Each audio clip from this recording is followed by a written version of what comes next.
The season is upon us. Welcome back. Happy end of August to you all. It's Six Rotations. He's Mick. I'm Daniel. And we can jump right into the action, as always, brought to you by SNA Sports. Better equipment for a better game. And the game has gotten better, Mick. This weekend, I think, exceeded all expectations from a fan perspective, from an AVCA perspective, from a national TV perspective. Volleyball is so back. Nebraska looks dominant. Penn State also with a 2-0 weekend. So the Big Ten has to be happy. And how about this, Mick? We always have people clamoring, and I see you back there, Terry, always clamoring for those viewership numbers. And because we're recording on a Tuesday, not a Monday like usual, we can get you some of those numbers. How about Nebraska Pitt, Mick? How about 771,000 viewers on Fox on Friday night to become the second most watched regular season match ever? And well, we certainly got a good show. Pittsburgh was able to snag a set there, and it wasn't just a kind of ho-hum sweep to start this season. Florida Stanford, that was a fun match, as well as the Cardinal wound up victorious. But overall, Mick, let me get your thoughts. We've got so much to touch on. We've got some new elements. We've got some giveaways. But overall, what was your thoughts of the level of play this weekend? Well, I think the athleticism is what struck me as being exceptional. We haven't seen this many athletes playing the game at this level in a long, long time. And these kids are good. They can jump, they can hit, they can do the systems of play had some errors early. We expected that. There's no question about that. But I'm just thinking after 2 months of play with these kinds of athletes, what are we going to see in November and December? This is going to be really exciting. Um, the particular areas that were good were the middle blocking and the outside hitting. For the first time, our outside hitters, I mean, are really bringing it both out of the back row and in the front row. The setters are very aggressive right now, especially like Nebraska running threes from the 3 meter line. That was something new that we hadn't seen with Cook. So that's a new thing. Izzy Stark was really good the first night, struggled a little bit the second night, but so did the passing. So I just think overall it's going to be a whale of a year, and the additions to what the teams have brought in this year, and including the transfer portal, are going to make for some really great matches.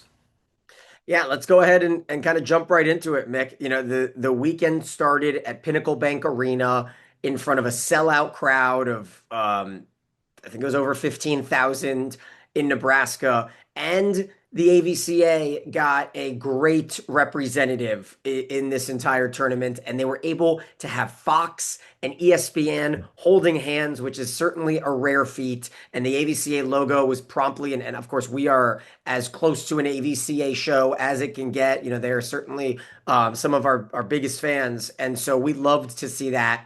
Nebraska took a tight first set, blew out the second against Pitt 25-11, but the third was pretty lopsided as Pittsburgh was able to make a match out of it. And then a 25-23 fourth set finished it off Friday night, off and running. It was a phenomenal start to the season, 15 blocks for Nebraska. And Mick, the Huskers are now 16-0 all time against Pittsburgh. I thought that was an unbelievable fun fact, as Andy Jackson and Becca Alec combined for 15 blocks. They had 15 blocks between the two of them. It was unheard of. Harper Murray had 15 kills.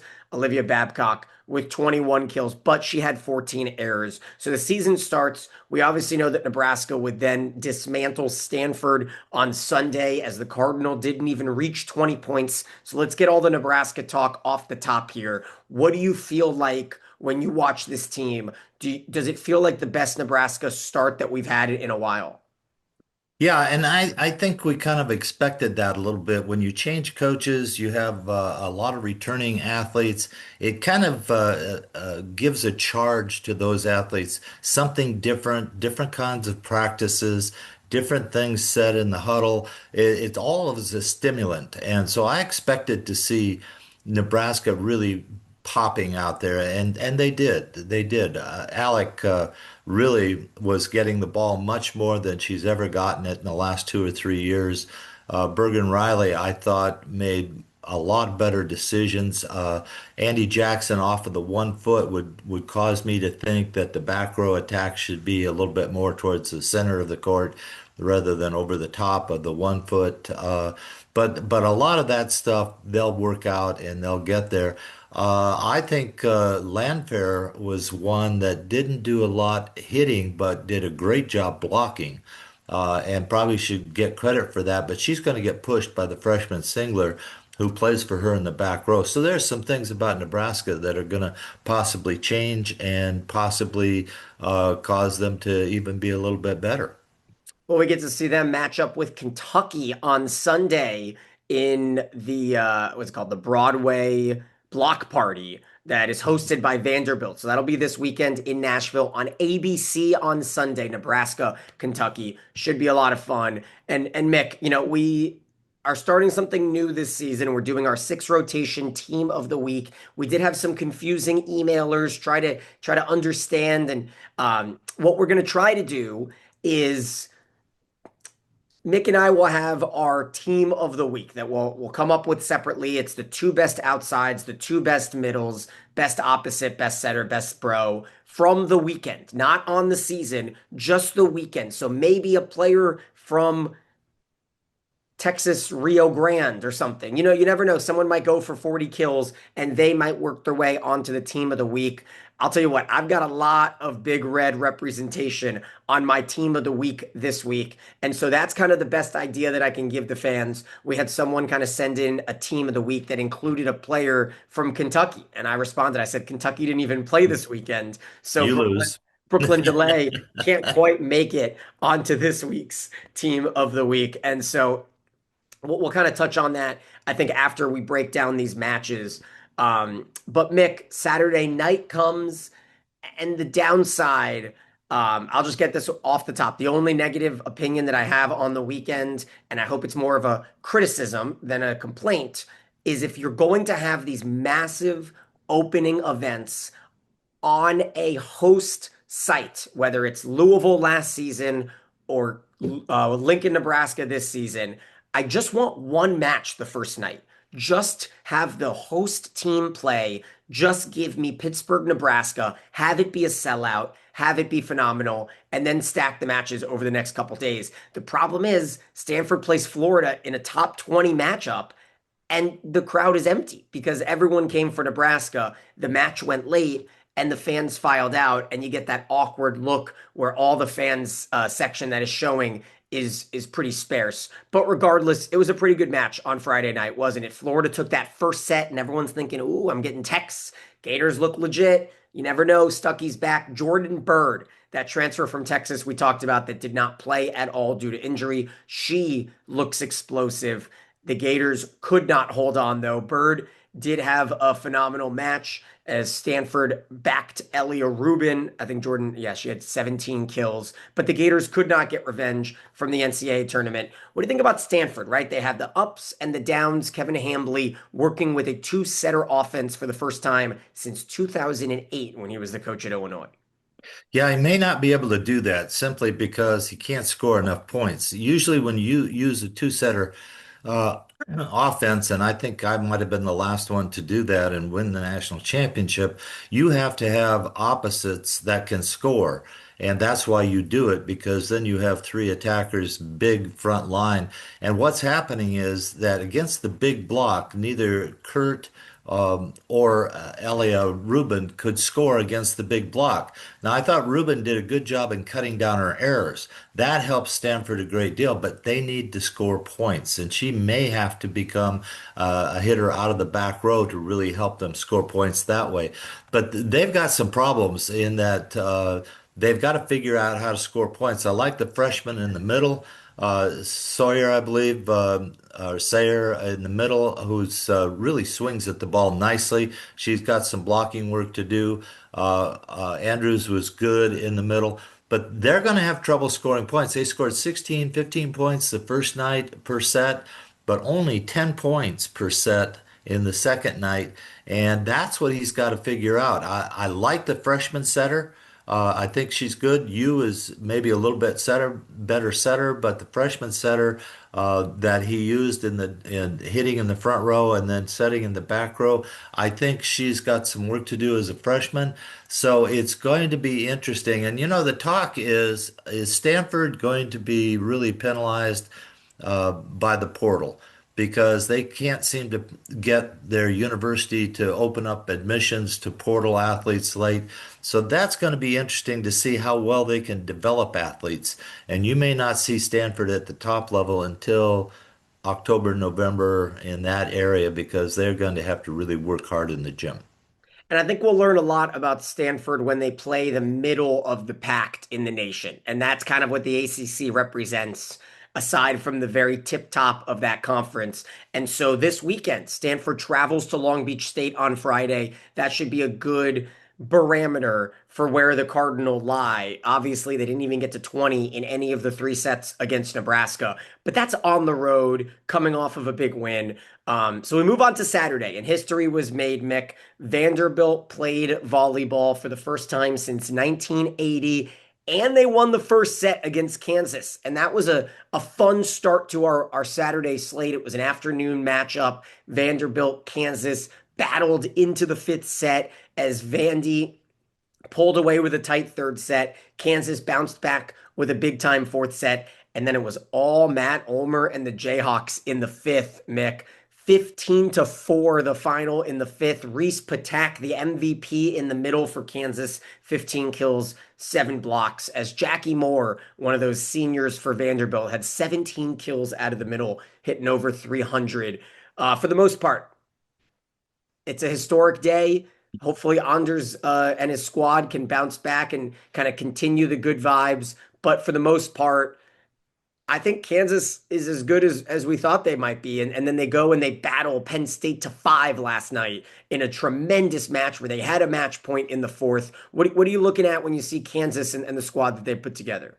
Well, I think Kansas has got some real questions to answer. They've got about 9 starters. Yeah. They played 4 different left sides in this tournament, and the second night they were way better on the left side than they were the first night.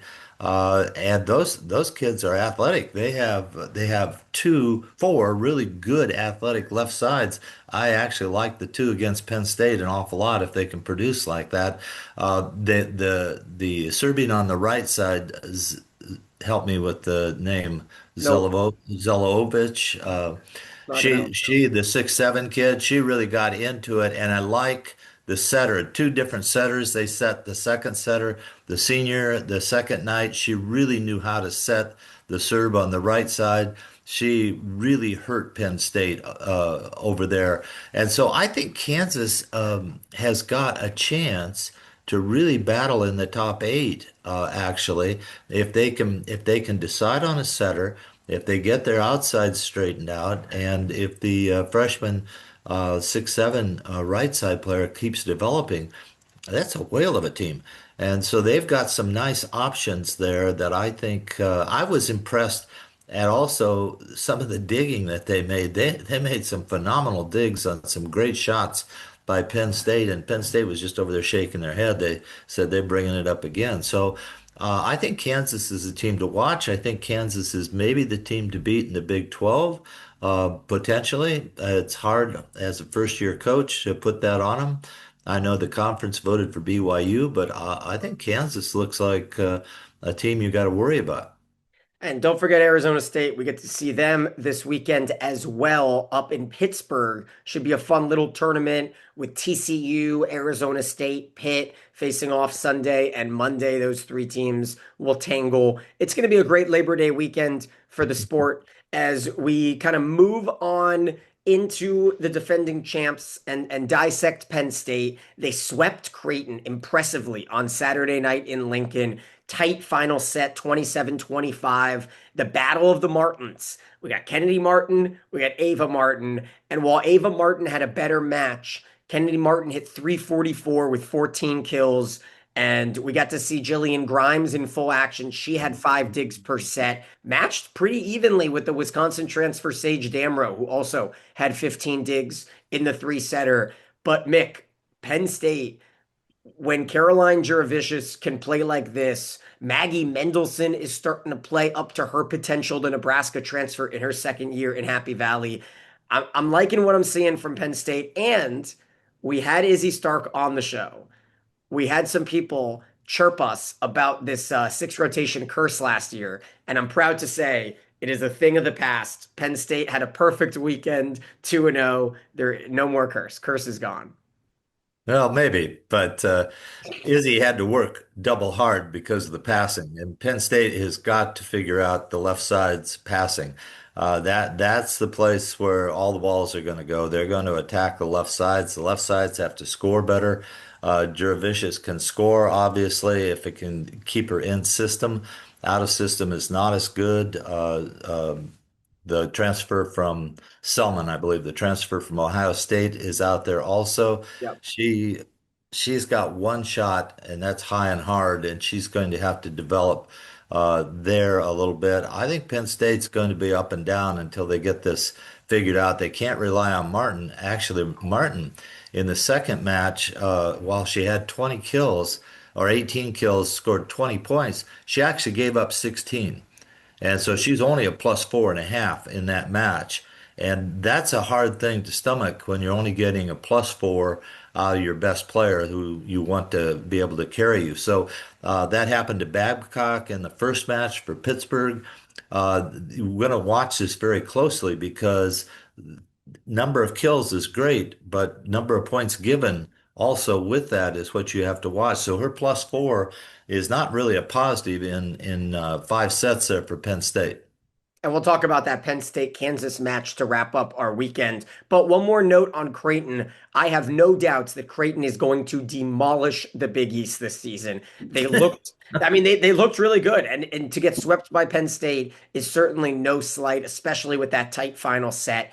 And Creighton wound up on the Sports Center top 10 after that match against Penn State. They were number 6 on a tremendous Damro diving touch early in the first set. So if you haven't seen that highlight, I would check out Creighton's social media pages. And so, Mick, I've been biting my tongue. I've been waiting, but Sunday came and Sunday conquered for the Florida Gators. What a comeback. Upsetting Pitt in a unbelievable matchup. Babcock against Bird, a combined 48 kills between the two of them. Babcock with 25, but Jordan Bird was unstoppable, Mick. It was a fifth set that kept going back and forth. There was a huge block at 5-4 from Florida to even it up, and then Jordan Bird had a kill 6-5, 7-5. We had a pretty controversial moment in that match.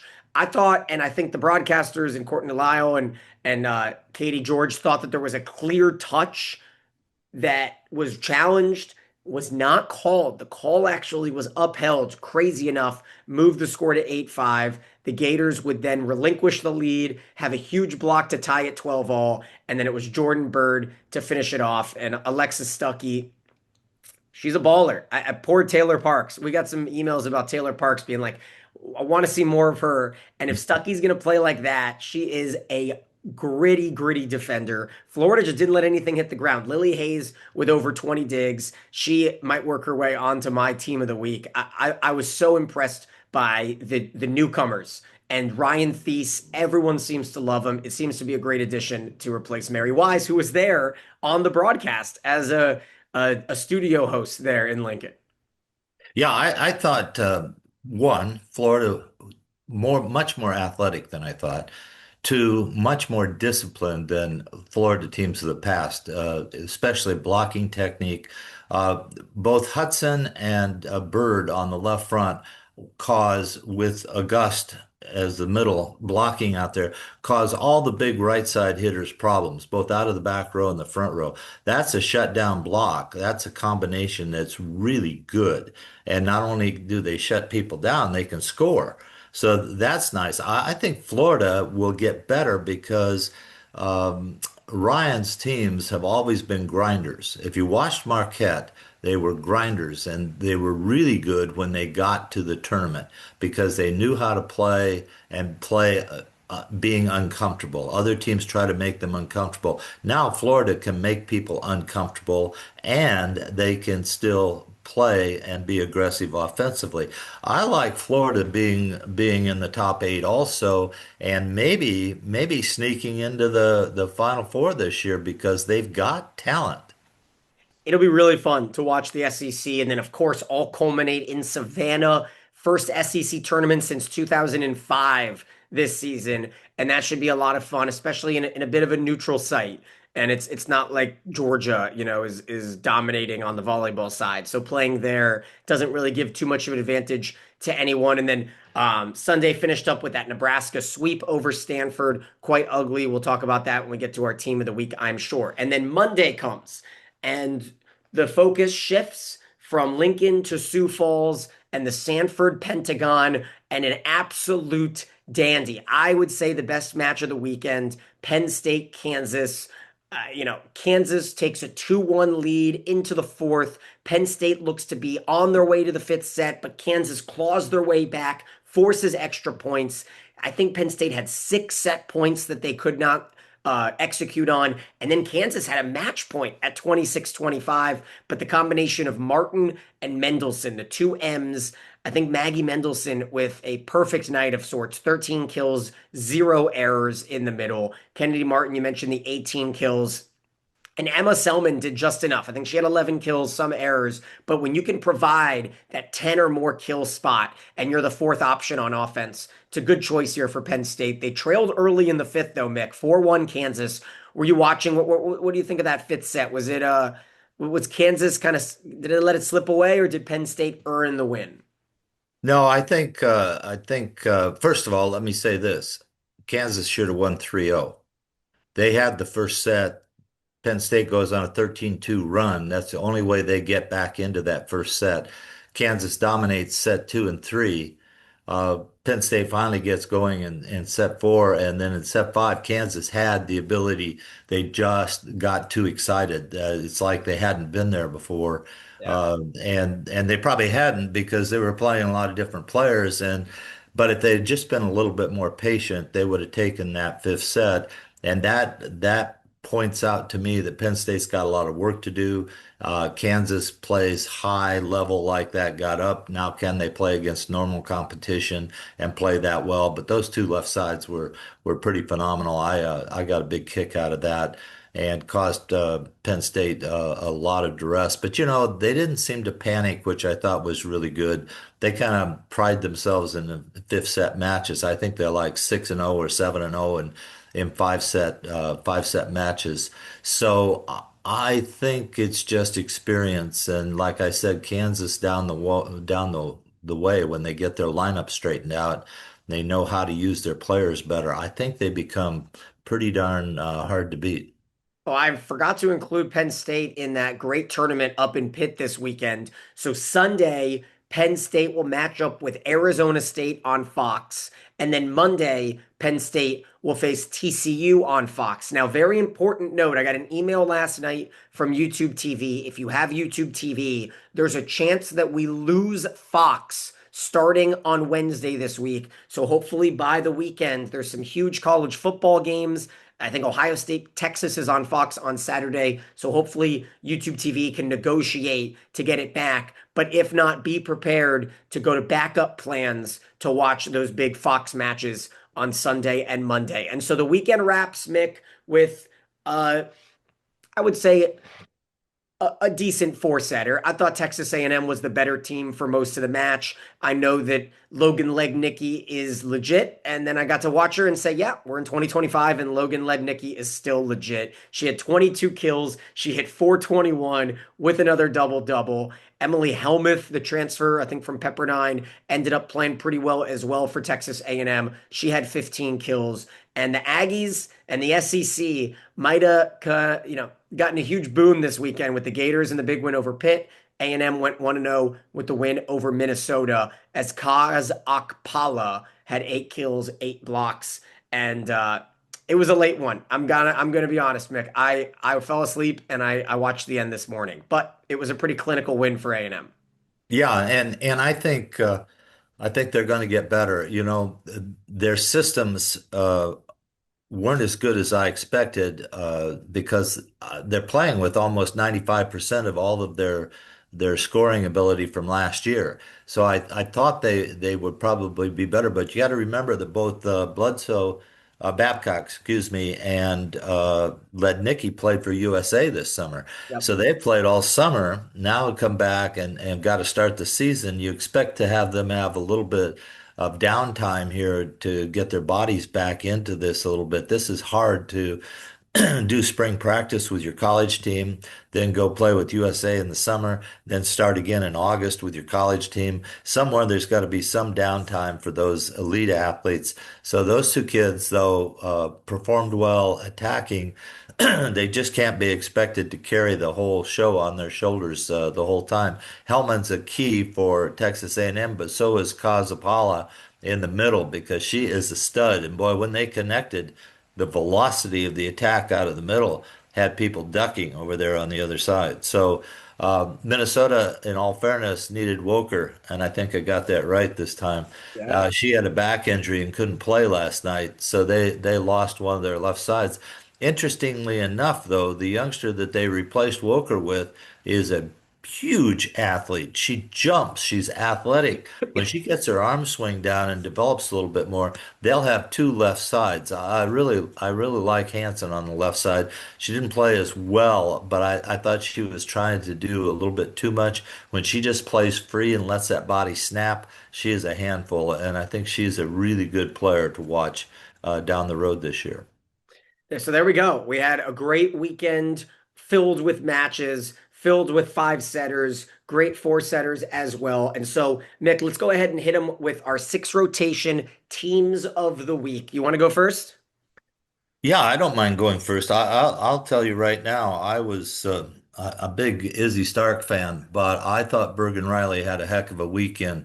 So my setter this week on this team is Bergen Riley, and I think uh, I disagree with the announcers a little bit. What I liked that she did is not her location, because I don't think that's necessarily as good as the announcers thought it was. But I think her choices were so good, and the way she ran the offense was good. So I have Bergen Riley as my setter. Outsides, I'm a big Ava Martin fan. Creighton's left side. I mean, the kid can do it all. Not only does she block, she hits. She's a great passer, plays really good defense, and is a dynamic leader.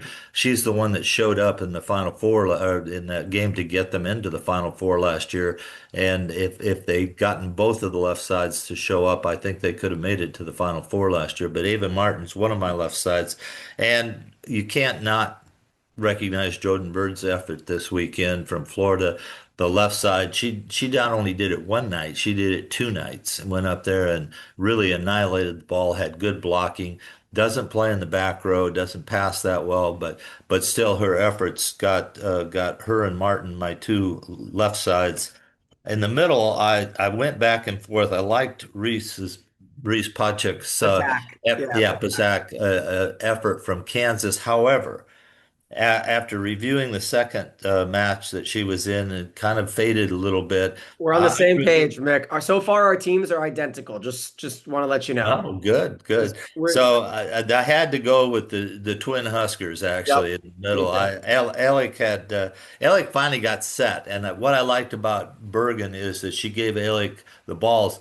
What I didn't like is that I didn't think Jackson got enough balls. Jackson only got I 15 balls in that Stanford match. uh-huh. And so Alec and Jackson for the middles from Nebraska, just stud athletes. My goodness, you just look at those kids. They're good, but they're also playing well, and I think that's good. I had This was the hardest, right? The right yeah. side was the Yeah, I tricky had I had Martin and I had Babcock and and led Nikki. then I watched Lednicki last night and Lednicki got the benefit of only playing one match this weekend. So I'm going with Lednicki because Ooh. I thought she really was as consistent. The other team did everything they could to try to slow her down. It didn't stop her. Um, Babcock really. got the whole team trying to stop her I all went at with once. Babcock. 46 And kills in 2 matches. You're yeah, playing against top teams. I Yeah. just didn't like her errors when she started. She tried too hard. She had 20, I think 21 errors in the first match. I just could, she's going to be great this year, and I'm going to have her on my team, I'm sure, Yeah. many times, but not this weekend. I go with Lidnicki. And Okay. then the one that you probably Here we uh, go. Libero. you're gonna hoop at this one, but I think one of the reasons Vanderbilt had such a good effort was their libero Haley Mack, and she had over 5 digs per set. But here's what I liked about her, and let me tell you something. Vanderbilt's doing something really nice with their stats. They're giving us more stats than the other teams, and that will help their libero. But get this, she had 12 out of system sets. Of Ooh, the 12, they had 5 kills. wow. That's a great stat. That's unbelievable. She had 28 digs. 27 receptions, only one error. They really targeted her. They went after her. She had 12 serves and only one serving error, and she had 28 digs. I mean, I don't know what else you can do for your team, and she got them to 5 games. And so I give her Haley Mack, my libero on the team of 7. And I'll say about these teams, I'm going to draw my teams from probably the top 20 teams that play because you can't otherwise you can't if you just single out teams from 1 through 50, there's no way that anybody else can do the same thing. Right. I'm drawing my team just from the matches this weekend. Next weekend I'll draw my teams from probably the top 20 teams, maybe the top 16 teams because we want to see the players that are going to be playing in the Final Four and making the biggest impact. So I'm going to be looking for those players. But if there's somebody that consistently is lighting it up, then I think we'll also recognize them. Yeah, I thought that was perfectly said. What we're going to do is whoever sends us their team and has the most similarities to our teams, that is who's going to win. I doubt that we're going to get perfect matches, but you never know. I've got similar Jordan Bird, Ava Martin on the left side, Andy Jackson, Becca Alec in the middle, Olivia Babcock on the right side, Bergen Riley setting the table, and Lily Hayes as my libero. She felt like the force that carried the momentum for the Gators, had over 20 digs in that 5 set match. She led the match in digs as well, 21 against Pitt. And so that's my team. We've got Kate and Joanna, who both had 3 that were the same as ours. They had Jackson, Alec, and Bird. And so that matched the most. So both Joanna and Kate are going to win our giveaways here this opening week of the season. So congratulations. And so quick rapid fire here, Mick. Let's go into next weekend. Wisconsin, Kansas on Friday, Texas, Creighton as well, both on Big Ten Network. Marquette, Hawaii could be interesting. Utah, Dayton as well. And then you've got Baylor, SMU on Saturday. We talked a bit about Sunday, Nebraska, Kentucky on ABC. Penn State, Arizona State on Fox. Wisconsin, Texas on Sunday on Big Ten Network will be really good. Purdue, Tennessee on ESPN2. Kansas, Creighton on BTN. All 5 of those Saturday matches will be on national television. So incredible to see.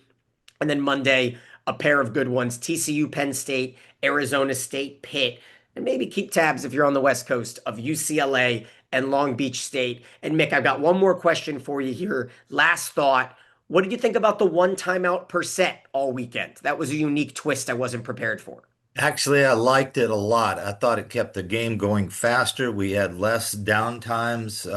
I liked the Bolt Six review stuff. I liked not having line judges. I liked all of that. I thought the game was much more fun to watch. I could watch many more games if we don't have all those extended challenges, two timeouts late after 20 by both teams, where it just gets it into a walk. I really like the flow of the game. I think we should consider something like that. It gives every team a chance. You got 2 timeouts. You know you can take a timeout at 10 and 20. When I played coached internationally, we had automatic timeouts at 8 and 16. Yeah. but then there was a longer time before you got to the 25. 10 and 20 seem to be okay. I didn't mind 8 and 16 also, but I didn't like the two timeouts in addition to that. This way, the television gets their what they need. But the match went 2 hours and 40 minutes last night, regardless. Yeah. And they didn't use the Bolt 6 system, but and the reviews were a little longer, but I like shorter reviews. I don't know why you can't just see it, call it, and go. You know, Hey, you can't make a decision in 2 minutes. yeah, Gotta stand. bothers me a lot that you can't just see it. And if you can't see it, then get out of there and let's Gotta go. stand. You know, yeah. Absolutely. Well, we're so excited that we're back in the season. Email us sixrotations@gmail.com with your team of the week for this upcoming weekend. As always, he is Mick. I am Daniel, and this is Six Rotations.